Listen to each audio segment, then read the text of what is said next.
On November 30th, 1864, Confederate Lieutenant General John Bell Hood set what has to be a record for an American general for getting his subordinate generals killed and wounded after ordering an epic failed charge against Union forces led by Major General John M. Schofield at the Battle of Franklin in Tennessee during the American Civil War.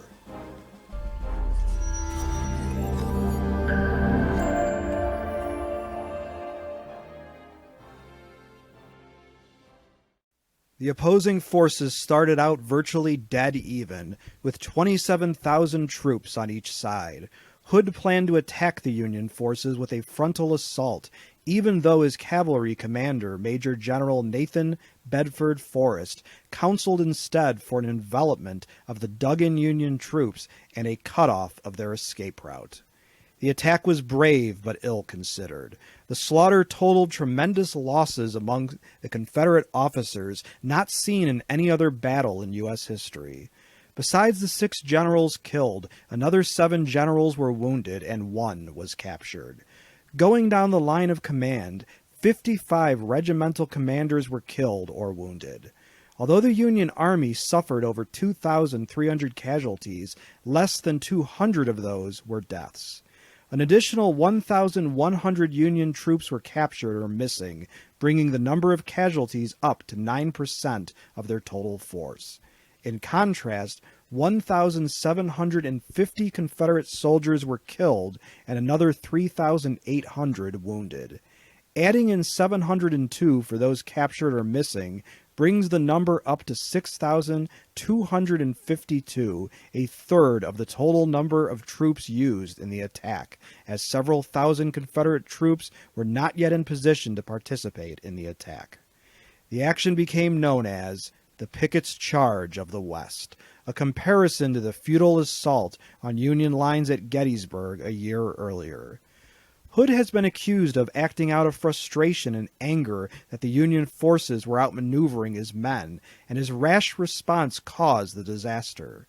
Some recent scholars, however, have claimed that Hood was over his anger by the time of the attack, and had ordered it with a clear head.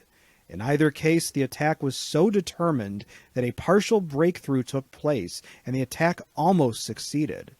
Forrest did try to outflank the Union lines, but was repulsed by a smaller force, some of whom were armed with Spencer repeating rifles, which gave them a decisive advantage against the larger Confederate cavalry force.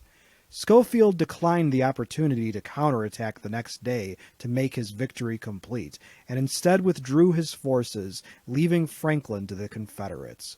Hood's forces were so depleted and bloodied that when they marched off to fight at the Battle of Nashville, they were so readily and utterly defeated that the Army of Tennessee was no longer a factor in the war.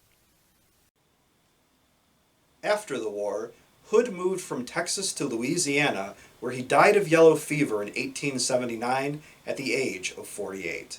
As his wife and his eldest child had already died of the disease, his other 10 children were left orphaned.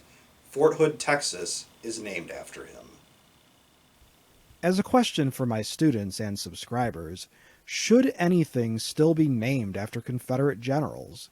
Why or why not? Also, if so, what? Please let us know in the comments section below this video.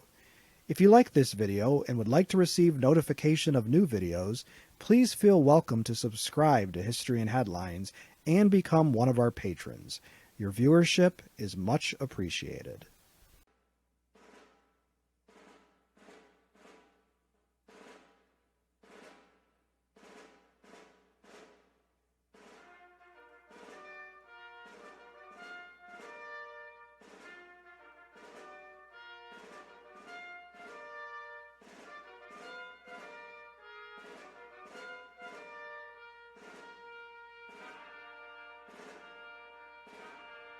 I